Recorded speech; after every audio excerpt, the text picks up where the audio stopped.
I was cradling my stillborn daughter when my phone buzzed. Since you're technically no longer a mother, the message read, "You don't get maternity leave. Quarterly reports are due in a week." My hands went cold. The weight of Luna's tiny, silent body pressed into my arms while Jackson, my boss, turned my grief into a missed deadline. I could still hear the beeping of hospital machines, the soft murmur of nurses outside my room, but it all blurred under the sting of those words. By the next morning, the call started. First one, then another, then so many the vibration became a constant hum on the nightstand. 43 times in a single day. I didn't answer, not until Kai, my husband, stepped into the bathroom to grab me a fresh towel. When I finally picked up, Jackson didn't ask how I was. Didn't even pause. "Great, you can talk," he said. "That means you can lead the 3 p.m.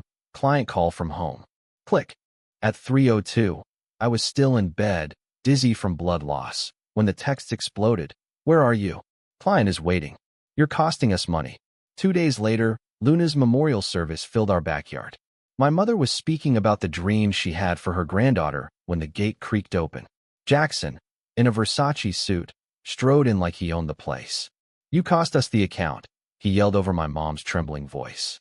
"I'm reassigning your clients. Clearly, you can't handle responsibility." Before I could speak, Kai crossed the yard in 3 strides and planted himself between us. "Get off my property before I remove you myself." "This could be the Pope's account," Jackson started, but Kai cut him off. "You have 5 seconds. That night, Kai filed a formal complaint with HR. I wanted to believe it meant something, but Vivian Cross, the HR director, only offered corporate sympathy. Jackson, she said, was trying to save my job. Apparently, I was lucky he hadn't fired me on the spot. 3 days later, an email arrived. "Quarterly reports are due in 48 hours. Failure to present will have serious professional ramifications." I stared at the screen, numb. Luna's absence was still a fresh wound, the air in our house thick with flowers and unspoken grief, and my boss was counting down to a deadline. Kai didn't stay silent this time. He called Jackson directly. "My wife is recovering from delivering our dead daughter. What about that doesn't compute in your tiny brain?" "The deadline comes from the board," Jackson replied smoothly. "Not me." Kai's voice was ice. "Just because your daddy runs the company doesn't mean my wife will come running when you snap your fingers." We went back to HR together. Vivian's face stayed neutral, but her words dripped with condescension. My absence had cost the account. Jackson had to resort to contacting me like this to make me aware of the damage. If I didn't start working from home soon, she warned, they'd have to pull our medical insurance. And then, the day the reports were due, my body gave out. The morning the quarterly reports were due, I woke to a sharp, hot pain in my abdomen. Then the warmth, too much warmth, spreading under the sheets. "Blood. Kai." My voice cracked before I could say more. He rushed in, took one look, and grabbed his keys. The drive to the ER blurred into a series of red lights and white knuckles. By the time they wheeled me into a curtained bay, my blood pressure was tanking. A nurse barked orders, another pressed a line into my arm. The bag above me filled with deep red, the transfusion starting before I'd fully processed what was happening. Kai stepped into the bathroom for barely a minute. When he came out, Jackson was in my hospital room, laptop in hand. "Why aren't the quarterly reports done?" He set the computer on my lap, spreadsheets glowing. I didn't even have the strength to answer. My fingers twitched against the blanket, sticky with the tape holding my 4 in place. Kai's voice cut through the haze. "Get out." Jackson didn't move. "Investors." Kai snatched the laptop, shoved it against Jackson's chest, and herded him into the hallway so fast the monitor cables jerked at my arm. "Come near my wife again," he said low, dangerous. "You'll be the one lying in this bed. You understand?" Security escorted Jackson out. Kai didn't sit down. He drove straight to the CEO's office with a photo he'd snapped on his phone. Me, pale and hooked to blood bags. Jackson standing over me with his laptop. The CEO's reaction? A shrug. "Unfortunate circumstances, but quarterly reports affect funding." Jackson was protecting investor interests. He even hinted they could take legal action against me for missing that client meeting. Out of compassion, they wouldn't. The next day, I found out what compassion looked like to them. A nurse came in, awkwardly offering pamphlets about payment plans. Kai told her we had insurance. Her face fell. It was canceled for job abandonment. I thought she'd made a mistake until I checked my phone. My company email was locked. My pay slip marked me as no call, no show, no severance, no benefits. That's how I learned I'd been fired. I signed myself out of the hospital early because we couldn't afford another night. At home, Kai's hands shook as he called a lawyer friend. By morning, we had Robert Rothstein, top employment attorney, sitting at our kitchen table. Robert laughed when he saw the evidence. They are screwed. By noon, he'd filed for an emergency injunction to reinstate my insurance and pressed criminal charges. He served the papers to the CEO himself. At 2 p.m., the man turned white reading them. An hour later, his secretary was on the phone, voice trembling, asking for a meeting. I could barely walk straight from blood loss, but I went. The conference room was packed, CEO at the head, company lawyers at his side, Vivian staring at the table, Jackson lounging like he owned the place.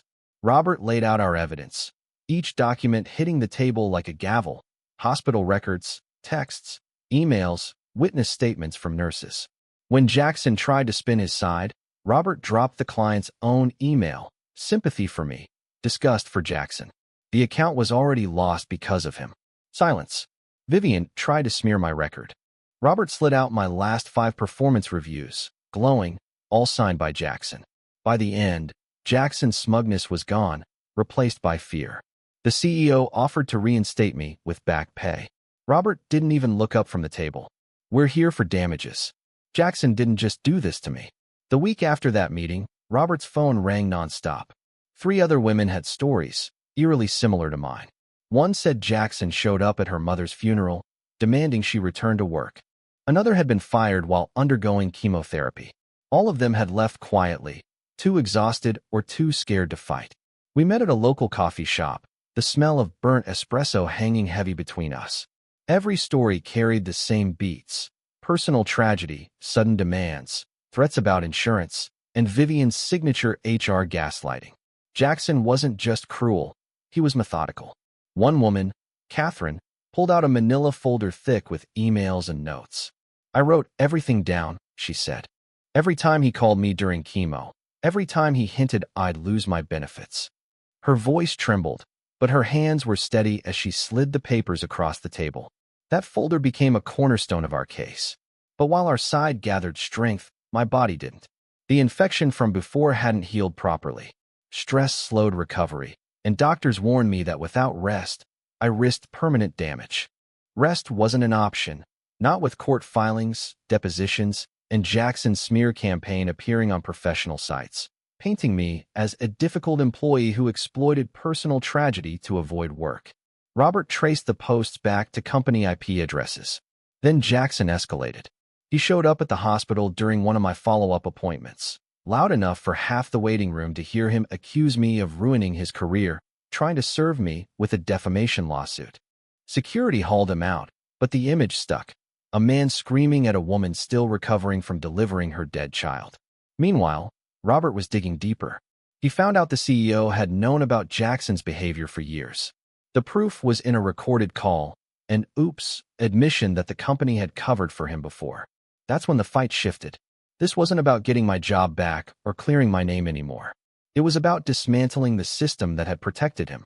But the longer it went on, the more it bled into every part of our lives. Kai took time off work to care for me and coordinate with the other victims. Our finances strained under medical bills, legal fees, and lost income. We sold my car, then his motorcycle. Every dollar we had was going into keeping this case alive.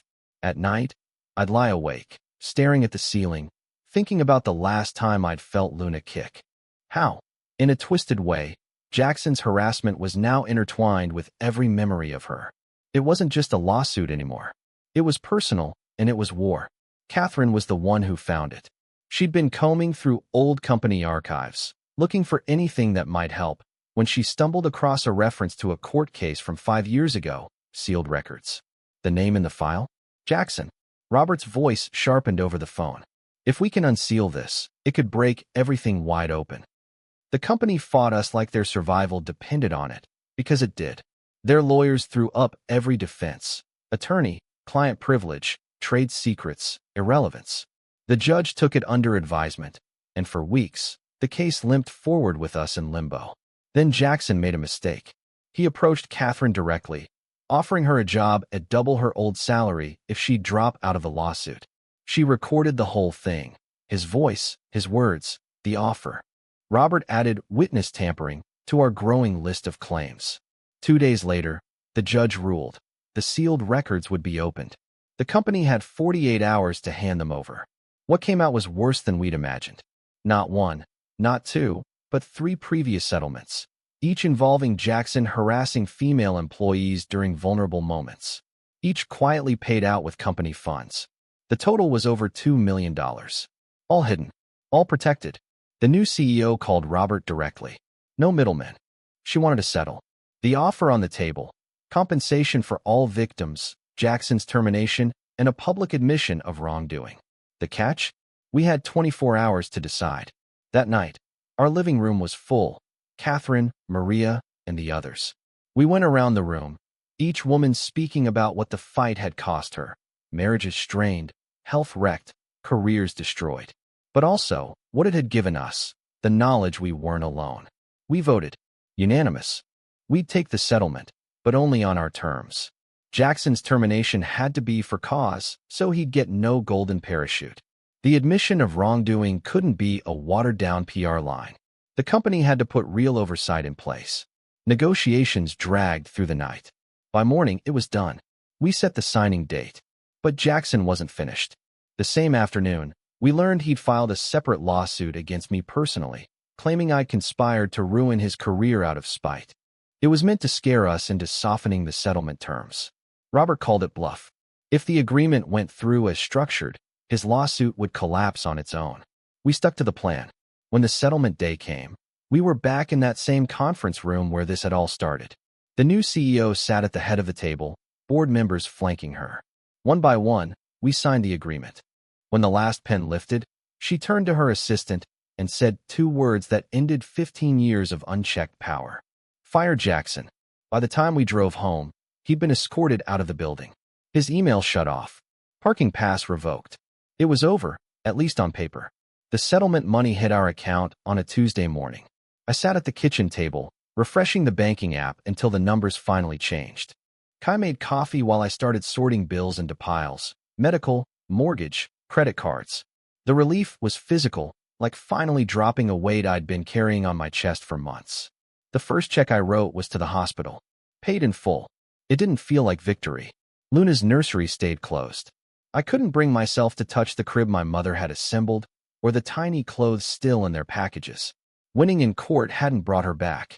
Jackson's termination became official that Thursday, though the announcement said nothing about harassment or cover-ups, just that he was pursuing other opportunities. It was a sanitized ending for a man who'd caused so much harm. The company rolled out new policies, anonymous reporting systems, independent investigators, mandatory manager training. Catherine sat in on one of the first sessions and said it was a start. Small victories, costly ones. Kai's new job came with a better salary, and I found part-time work at a nonprofit that didn't question my limp or my time off for medical appointments. But the money from the settlement didn't last as long as we'd hoped.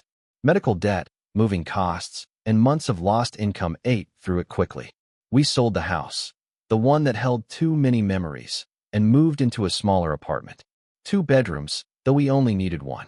The second became Kai's office, door closed, just like the nursery had been. We settled into a quieter life. Dinners in silence. Weekend walks at my pace. Romance had been a casualty of war, replaced by partnership and survival. Love was still there, but different. Some days, I didn't think about Jackson at all. Other days, I'd see a headline about his new consulting firm and feel the old rage simmer. He'd landed on his feet, as men like him so often do. The first anniversary of Luna's death came quietly. We stood at her small grave in the cold, saying nothing, both of us knowing there was nothing left to say. 2 years after it all began, I had my first full day without thinking about the lawsuit. That realization brought both guilt and relief. Healing meant forgetting, but forgetting felt like betrayal. I'm not the same woman who held her stillborn daughter while her boss demanded quarterly reports. I'm harder now, quieter, still standing. The cost of justice was steep. We paid it in full. Now, All that's left is learning how to live with the change.